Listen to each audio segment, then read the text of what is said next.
صباح الخير والعافية. اليوم صمون طحين الجمال والروعة مالته، وطحين نظيف ومرتب وانظف من المعامل.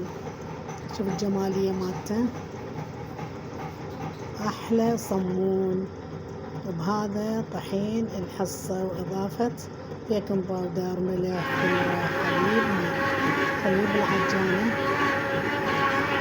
انت عجنة كاملة متماسكة، طحينة احلى صمون واحلى نتيجة. هذا المكيال نخليه ينعجن بالكامل الى ان ينتهي. بعد انتهى العجن مالتها وشفنا العجينة مالها، نجيبها نديرها بهذه اللجانة. بعد ان حولناها نتركها الى ربع ساعة نص ساعة لحين ما تاخذ استراحة بالكامل. هاي بعد ان استراحت نبدي نقطعها على قد الصياني الموجودة عندنا. نسوي قطع نفرشها على هذا المفرش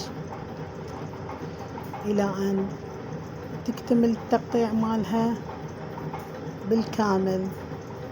ندهن الصينية ونرش عليها الطحين حتى لا يلتصق به العجين.